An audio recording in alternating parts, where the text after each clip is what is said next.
Fala pessoal, sejam bem-vindos a mais uma aula de Sociologia para as turmas da primeira série do Colégio Futuro VIP. Agora a gente vai fazer uma revisão para avaliação final. Então galera, uma revisão zona geral, avaliação final, como vocês sabem, é conteúdo do ano inteiro, então é conteúdo dos 3 trimestres.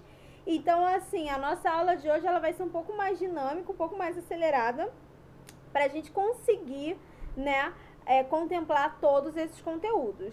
Primeiro conteúdo que vai cair é o capítulo 2 da unidade 1, que são os fundamentos da sociologia. A gente vai conhecer o pensamento, né? Vai conhecer não, vamos relembrar o pensamento de Auguste Comte, do positivismo. Vamos falar sobre os grandes clássicos da sociologia. Falou? Para começo de conversa, o Auguste Comte a sociologia teve no Auguste Comte como seu grande idealizador. A gente pode dizer que ele é o pai da sociologia, porque ele foi o primeiro cara a pensar assim, caramba, precisa existir uma ciência que faça uma observação e uma análise acerca da sociedade em que vivemos. Isso é assunto para a ciência, isso é assunto acadêmico, é importante a gente saber disso. E aí o Émile Durkheim foi o cara que a gente costuma dizer também que assim, se o Comte pensou na necessidade da existência da sociologia, o Durkheim foi o primeiro a aplicar um método. Foi o cara que virou e falou assim, realmente, temos que ter, então faremos desse jeito. Vocês estão entendendo? Por que, galera, existe essa diferença? No caso do Émile Durkheim, ele foi o cara que amarrou o pensamento direitinho da sociologia e construiu, né, o conceito de estudo sociológico de verdade propriamente dito dentro das universidades. O Auguste Comte, galera, ele trouxe à tona o pensamento que era muito que é uma forma de análise sociológico que ficou conhecido como a física social.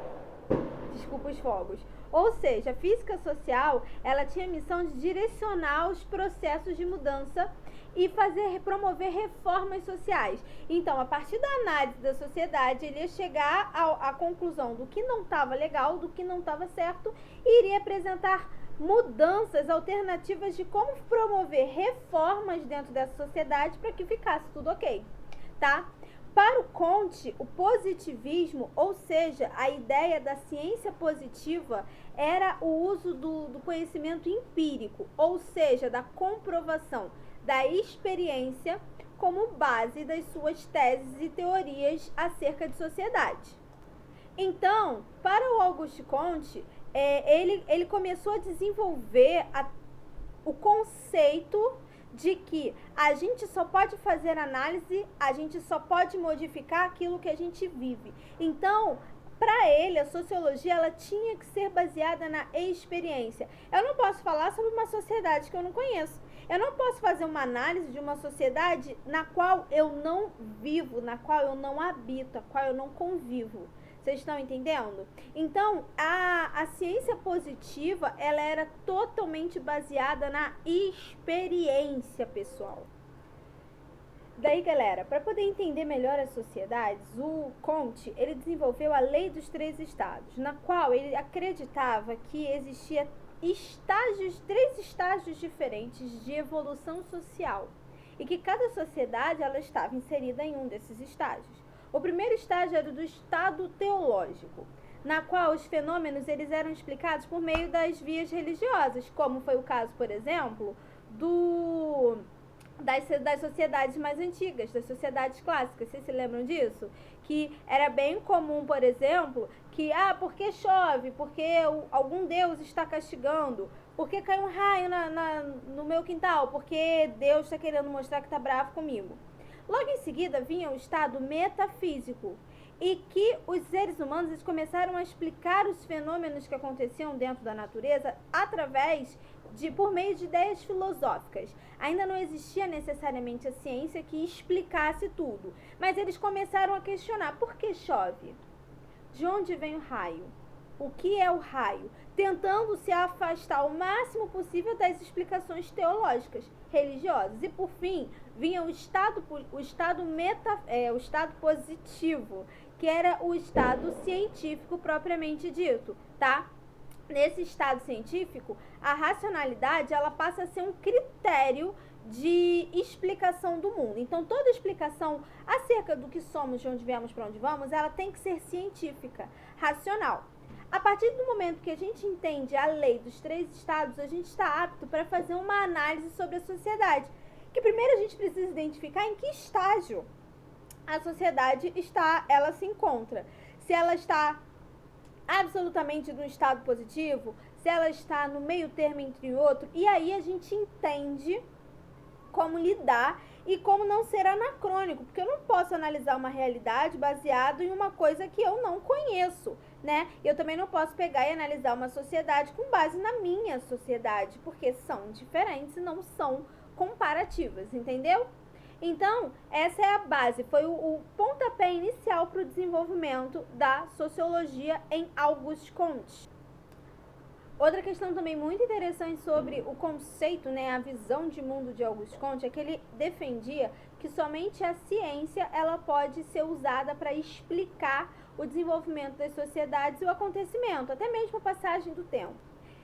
E ele se inspirou muito nos pensamentos dos ideais iluministas, tá? Que foram usados como norteadores para o desenvolvimento de um pensamento racional, tá? O racionalismo, o pensamento científico, a necessidade por comprovar tudo que a gente falava, ela veio desse momento, desse período iluminista, tá? Então o iluminismo, ele foi assim, o pensamento iluminista, ele foi o norteador para o pensamento de Auguste Comte. O positivismo, ele teve tanta influência no Brasil que chegou inclusive a se tornar uma espécie de um fenômeno, tá? Científico, ideológico na virada do século XIX.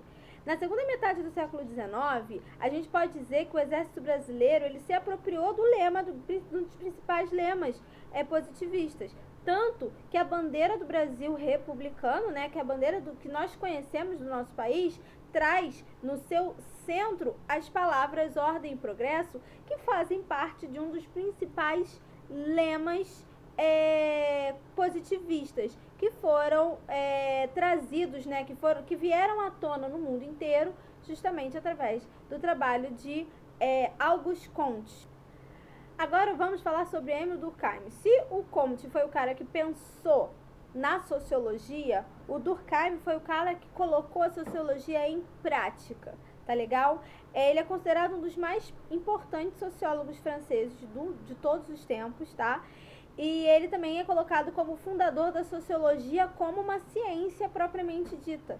Então, ele trouxe esse status científico para a ciência e ele foi o responsável por definir um conceito importantíssimo da sociologia, que é muito utilizado até hoje, que é o dos fatos sociais, que acabaram se tornando, dentro da sua pesquisa, o principal objeto de estudo da sociologia.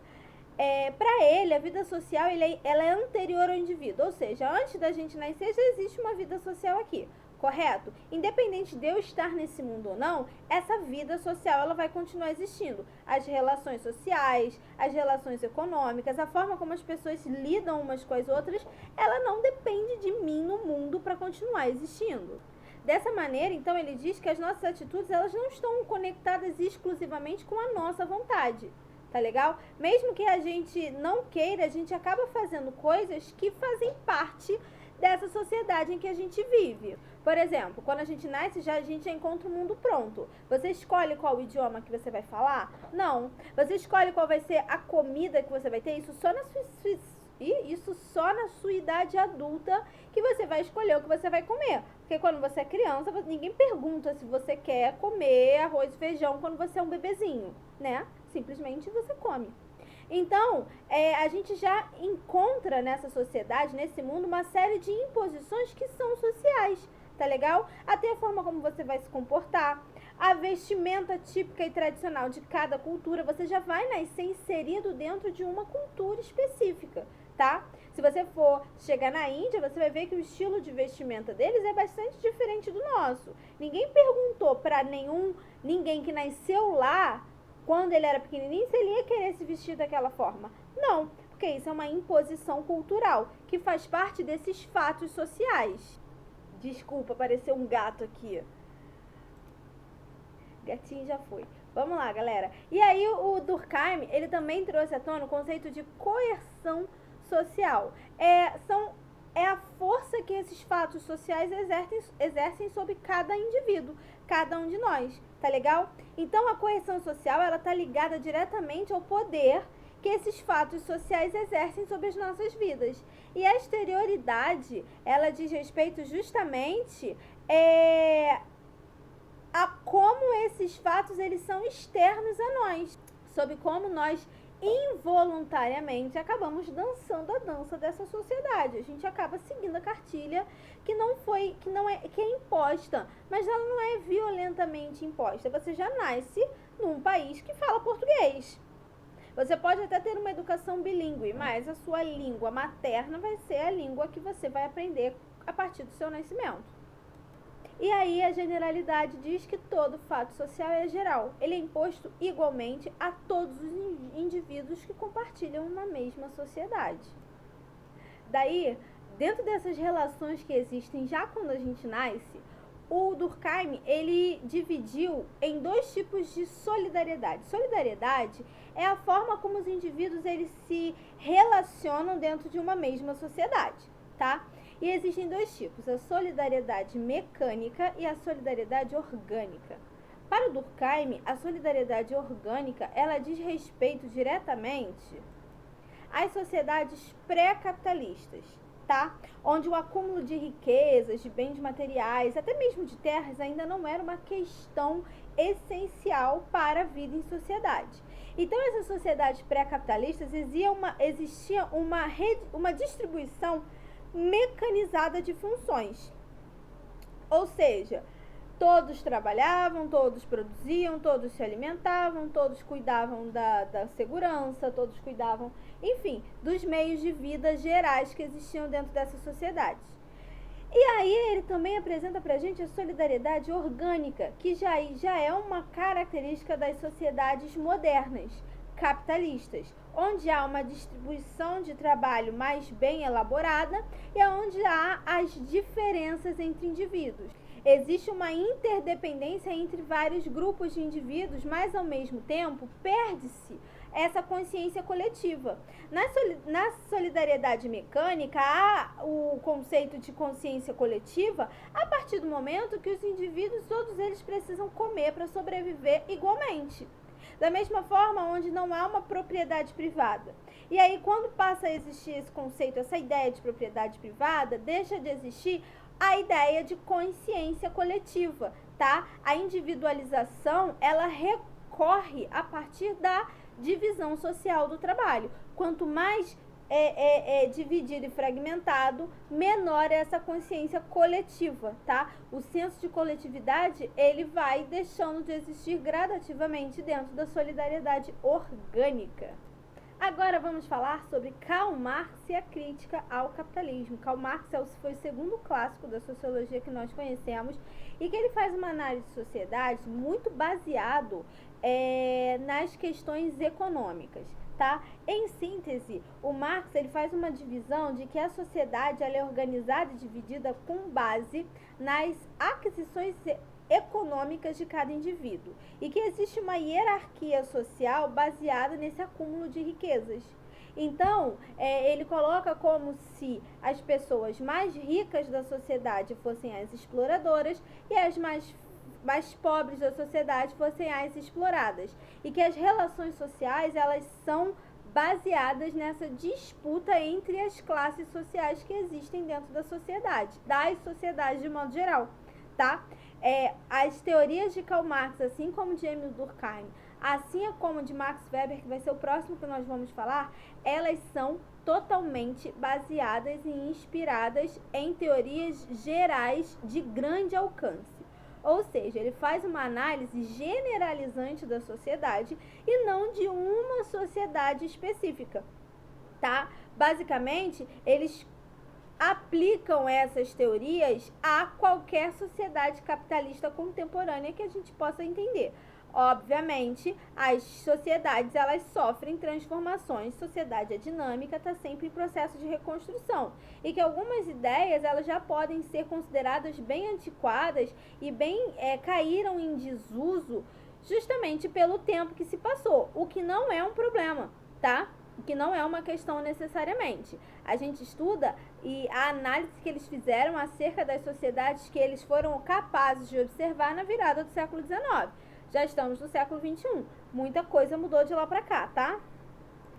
Daí, gente, Karl Marx, ele trouxe à tona um movimento chamado dialética. O que é a dialética? É pegar teorias que são antagônicas, ou seja, opostas, que vão em sentidos opostos de pensamento, e colocar elas para se confrontarem. Porque a partir do momento que se coloca essas teorias frente a frente para discussão, essas teorias elas podem chegar a um denominador comum, entenderam? Então, o movimento dialético, a pesquisa dialética é justamente isso, colocar ideias que são antagônicas para se confrontarem e assim chegar a um denominador comum entre elas. Daí surge a teoria que divide o socialismo utópico e o socialismo científico. Os socialistas utópicos eram aqueles que acreditavam verdadeiramente que daria para a gente modificar essas realidades, essas injustiças sociais, essas desigualdades seriam solucionadas a partir do momento que os detentores do capital, ou seja, a galera que tivesse poder, compreendesse que isso era errado. E que isso era possível fazer a partir da conversa e a partir da orientação. O socialismo científico era aquele que criava teorias mais viáveis para a transformação social. Geralmente, a gente divide os utópicos e os científicos porque, para os utópicos, dava para mudar essa realidade. A gente poderia convencer o proprietário de uma indústria a não explorar os seus funcionários, ensinando para ele que isso era errado. E o científico era fazer uma revolução, por exemplo, que colocasse os operários no poder e que eles administrassem uma nova forma de sociedade mais igualitária, tá? Deixa eu passar aqui. Daí o Marx, ele traz à tona, por exemplo, pensamentos como hoje em dia o domínio humano sobre os meios de produção e sobre a natureza, ele está cada vez maior, não é? As máquinas cada vez mais modernas, cada vez mais produtivas, as fábricas cada vez mais rentáveis. Mas esse avanço tecnológico, ao mesmo tempo, vai transformando a mão de obra humana, a massa trabalhadora, em uma espécie de máquina também, exigindo muito mais da dedicação dos indivíduos frente a esse trabalho, remunerando cada vez menos esses trabalhadores, porque eles vão se alienando. Eles não têm a menor consciência da importância e da grandiosidade do trabalho deles no resultado final daquilo que eles produzem. Esse fetichismo social, ele é colocado em questão justamente pelo Karl Marx por conta da exploração da mão de obra trabalhadora, tá? Dessa massa trabalhadora pelas elites capitalistas, pela alta burguesia, que vai se desenvolvendo e enriquecendo cada vez mais, ao passo que a massa trabalhadora vai empobrecendo cada vez mais também. Bom, e para o Karl Marx, dinheiro é necessariamente uma coisa ruim? Não, não é ruim. E o que é o capital, propriamente dito, para o Karl Marx? Para ele, o dinheiro, ele vira capital a partir do momento que ele é usado com o propósito de transformação social, quando ele ganha uma finalidade social. De que maneira? O dinheiro, ele é só dinheiro quando ele está parado. Mas quando o dinheiro serve para comprar uma mercadoria e o dinheiro dessa mercadoria e o valor dessa mercadoria serve para alimentar um mercado e gerar mais dinheiro, aí o dinheiro virou capital. É o seu uso social, é a sua função social que o transforma em capital, propriamente dito. Tá legal? Seguindo, vamos seguir, galera. Desculpa, mas hoje tem que ser um negócio mais dinâmico. A grande questão para o Karl Marx é justamente a falta de identificação do trabalhador com aquilo que ele produz.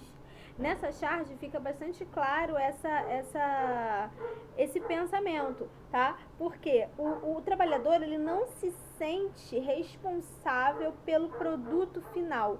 E isso aí, gente, é o processo de alienação a qual eles são submetidos. Por quê? Porque quando eles passam a não ter a menor noção do que eles estão fazendo, eles não têm também a menor noção do valor do seu trabalho, tá? E aí eles são alienados, eles são coisificados, eles não se enxergam importantes como eles são de fato, porque sem esses trabalhadores não haveria produto final de forma alguma. Mas esse trabalho é interessante para os donos dessas indústrias, porque eles lucram muito quando o indivíduo não sabe, não reconhece o seu próprio valor e não exige um pagamento de acordo com o valor que tem. Agora nós vamos falar sobre Max Weber e a sociologia compreensiva, pessoal. Bom, Max Weber, ele é o terceiro clássico da sociologia que a gente trabalhou esse ano, né? Que são aqueles caras que vão nos acompanhar para todo sempre, sempre. E ele é considerado um dos autores fundamentais das ciências sociais, principalmente nas discussões sobre como produzir sociologia e como analisar uma sociedade, tá? Ele fez umas obras que faziam muito essa relação entre o desenvolvimento do capitalismo e o crescimento e desenvolvimento da ética protestante. Falou? Dos conceitos das chaves e centrais do Weber, a ação social, ela é extremamente importante na hora da gente entender a sociedade propriamente. Por quê? Para ele, a sociologia, ela tem o propósito de entender e interpretar a ação de cada indivíduo em cada diferente situação coletiva que eles são expostos. Como a gente reage na coletividade, nas situações do nosso dia a dia, diz respeito exatamente à nossa ação social. Tá legal? A gente pode ter, por exemplo, como ações sociais, tendências de moda, consumo de determinados alimentos, ações no mercado, políticas partidárias que são assumidas por cada indivíduo, isso tudo faz parte das ações sociais, tá? E aí ele trouxe à tona os tipos puros de ação social, que são eles: a ação racional com relação objetiva, ação racional relacionada a valores, ação tradicional e afetiva. A racional com relação objetiva é tudo aquilo que a gente faz com um propósito lá na frente. Ou seja, nós estamos assistindo a aula, a videoaula da avaliação final, porque nós queremos tirar uma boa nota na avaliação final e é por isso que a gente está estudando. É um propósito. A ação... Nós também temos a ação racional relacionada a valores, que são todas aquelas atitudes que nós temos no nosso dia a dia, que são movidas por valores que nós recebemos. Por exemplo, um bom soldado nunca deixa um homem para trás. Um soldado, ele nunca vai deixar um outro soldado ferido em campo de batalha, ele vai resgatá-lo. Isso é uma ação baseada em valores morais carregados por eles, tá? Nós temos as ações tradicionais, que são todas aquelas que a gente faz sem saber muito bem o porquê, só porque faz parte de tradição. Por exemplo, pular a fogueira no São João, que é uma coisa que não faz muito sentido, mas que as pessoas continuam fazendo mesmo assim. Por quê? Não sei. E também nós temos a ação afetiva, que são aquelas que nós tomamos quando quando não respondemos, que não são racionais. É quando você está jogando videogame e você perde e você solta um palavrão, ou então você joga o controle no chão, ou então você xinga alguém. Isso aí é uma ação afetiva. É quando você está jogando futebol e alguém te machuca e você revida. Isso aí é uma ação afetiva. Você está em cólera. Você está reagindo ao estímulo que você não para pensar. Se você parasse para pensar, você não agiria dessa maneira. Falou? Outro assunto muito explorado pelo Weber foi justamente a dominação o Estado e a dominação para o Weber. De que maneira isso funciona? Bom, para ele existiam 3 tipos de dominação: a dominação legítima, racional, legal, a legítima tradicional e a legítima carismática. A legítima racional legal é aquela que é definida pela legalidade e impessoalidade, ou seja, é aquela burocrática, tá? Que, por exemplo, a gente escolhe pessoas que vão nos dominar, ok? É quando aquela hierarquização que ela é racional. A gente escolhe, por exemplo, alguém para nos dominar porque nós elegemos pessoas para nos dominar. Por isso que ela é legítima. A dominação legítima tradicional, ela também é aceita, ela é racional a partir do momento que as pessoas fazem isso conscientemente. Mas que a obediência, ela não é definida pela força necessariamente, mas pelo costume, pela tradição. É a forma mais pura de dominação patriarcal. Por exemplo, no caso do pai ou soberano, a ideia de um rei, do monarca absolutista é legítima e ela é tradicional. As pessoas aceitam essa dominação e ela também faz parte da tradição geral de uma determinada sociedade. E por fim, nós temos o tipo de dominação carismática. Que viria a ser essa carismática? É aquela que a obediência ela é definida em virtude de poderes mágicos ou personalistas. Ou seja, são aquelas pessoas extremamente carismáticas, que têm o dom da oratória, que falam muito bem, que conseguem carregar uma série de seguidores. São líderes e governantes que eles conseguem desenvolver no seu público uma adoração, uma devoção afetiva, tá? Como exemplo, nós temos o Antônio Conselheiro, o líder de Canudos, do Arraial de Canudos. Ele, somente com seus discursos, conseguiu carregar um grupo, uma galera, para serem seus seguidores, ok? Então, Weber, fechamos aqui. Agora nós vamos falar sobre os primórdios da sociologia no Brasil. A sociologia chegou no Brasil como ciência no final do século XIX, tá? Ela ainda não era considerada uma ciência propriamente dita. Ela não tinha um curso de sociologia, por exemplo, dentro das universidades. Ela chegou como fazendo parte do curso de direito, tá? Onde havia uma cadeira, uma disciplina dedicada ao estudo das sociedades. Nesse primeiro momento, a gente pode considerar que a sociologia, embora não fosse vista ainda como ciência, ela começou a ganhar muito espaço e repercutir muito positivamente dentro das produções acadêmicas. A primeira obra brasileira que pode ser considerada uma obra sociológica foi Os Sertões. O livro Os Sertões, escrito pelo jornalista Euclides da Cunha, falava justamente sobre esse exemplo que eu acabei de dar, de Antônio Conselheiro, né? Falava sobre o Arraial de Canudos, a Guerra de Canudos. Ele foi para lá, para a região, viveu um tempo dentro lá do Arraial e ele descreveu o dia a dia, a convivência, né, cotidiana das pessoas que viviam dentro do Arraial. Obviamente, tinha um monte de determinismo sociais, ou seja, raciais também. Ele não conseguiu escapar daquela ideia de raças superiores e raças inferiores, exatamente porque ele era um intelectual do século XIX. Então, obviamente, ele estava totalmente envolvido, né, inserido dentro da mentalidade da sociedade daquela época.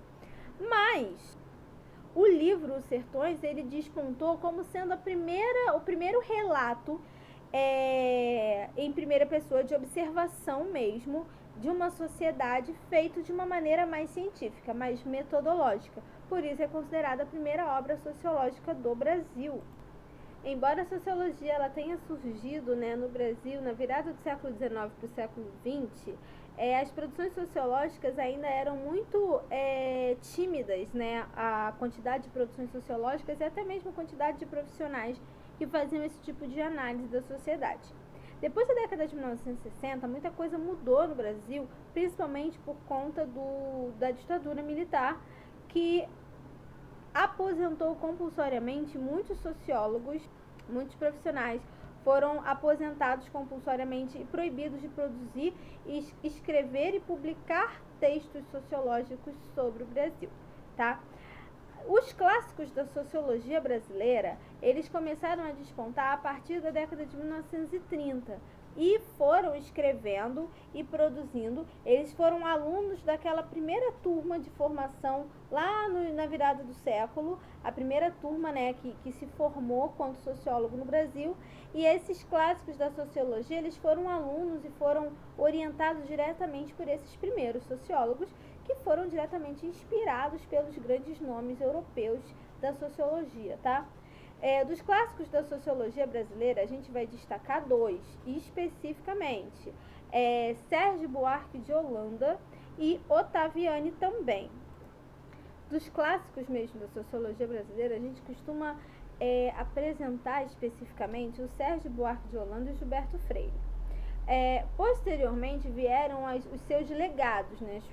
Os sociólogos que vieram a partir desses aí. O Sérgio Buarque de Holanda, ele era um historiador, tá? De uma família muito influente no Brasil, intelectualmente falando, e ele trabalhou alguns conceitos, como por exemplo, o conceito de homem cordial, que não significa necessariamente ser um homem bonzinho, um cara gente boa. Ser cordial, né, no significado absoluto da palavra, é isso. Mas o conceito de homem cordial desenvolvido por Sérgio Buarque de Holanda vai muito além. Ele dizia que fazia parte do indivíduo, do brasileiro de modo geral, não conseguir separar a vida pública da vida privada. Então, por exemplo, se eu tivesse que indicar para um cargo público de extrema importância e confiança uma pessoa, ao invés de indicar uma pessoa que fosse absolutamente formada e apropriada para aquele cargo, eu ia indicar alguém do meu conhecimento que eu sei que está precisando. Isso aí, gente, é um dos principais conceitos, tá, do homem cordial. A cordialidade, ela não consegue separar a vida pública da vida privada, tá legal? A gente prefere, isso eu falo a gente, tá, porque ele tá fazendo uma análise sobre o povo brasileiro. Mas no exemplo que eu dei de indicação para um cargo público de extrema importância, ao invés de eu indicar por competência, eu vou indicar por intimidade. E aí a cordialidade não significa, então, necessariamente ser pacífico. Significa aquela frase clássica que é aos amigos tudo, aos inimigos a lei, entendeu? É o famoso jeitinho brasileiro. Quando para tudo dá-se um jeito. É quando aquela pessoa, ela é multada, ela vai ter algum problema com a polícia, ela liga para o conhecido e imediatamente ela está liberada. É o famoso jeitinho brasileiro. E para fechar com chaves de ouro, nós vamos falar sobre Ottaviani, mais um sociólogo que também foi exilado durante o período da ditadura militar e que ficou produzindo sociologia fora do Brasil porque foi compulsoriamente aposentado aqui dentro do nosso país. Pois bem, galera, dos assuntos, foram muitos assuntos que ele pesquisou e que ele analisou, mas dos assuntos mais populares, ele falou muito sobre a questão do populismo na América Latina. O que é o populismo? É quando governantes eles usam da sua influência para agir como se fossem patriarcas da população. É quando eles usam artifícios e artimanhas políticas para trazer o povo para si, como se, por exemplo, o mínimo que não fosse assim, a obrigação dele fosse apresentar à população de um modo geral como um presente. Quando ele analisou o populismo, ele fez uma análise muito profunda sobre o governo do Getúlio Vargas e deu o exemplo da consolidação das leis trabalhistas, que nada mais é do que uma obrigação do governo, mas foi apresentado como um presente do governante à população menos favorecida. E esse presente, ele foi dado da mesma forma que ele poderia ser retirado. Então a população, ela tinha como se fosse uma espécie de relação de gratidão e não de cobrança e de consciência de que aquilo ali não passava de mais do que obrigação daquele governante especificamente. Ele diz que um dos efeitos mais nocivos do populismo na vida eleitoreira da população da América Latina de modo geral. Por que América Latina? Porque o populismo ele não existiu só no Brasil. Getúlio Vargas não foi o único exemplo. Nós tivemos também, por exemplo, o Perón na Argentina. O grande efeito do populismo na vida das pessoas até hoje é, por exemplo, a causa do, como eu posso dizer, a falta de amadurecimento político da população. Por quê? As pessoas até hoje, elas não entendem, no Brasil especificamente, que o governante dá não é um presente, somente uma obrigação. Se ele pavimentou uma rua, não é um favor, é obrigação dele fazer isso. Se ele cuidou do bem-estar social, isso não é um favor, é uma obrigação. Então, essa falta de consciência da função específica do governante na vida do povo, ela atrasa o amadurecimento político e faz com que as pessoas continuem buscando elementos e figuras paternalistas para assumir governos de um modo geral. Falou, galera? Então, ó, um grande beijo para vocês. Se cuidem. Até semana que vem. Façam a prova com atenção, com cuidado, com carinho. Beijinho, beijinho. Fui!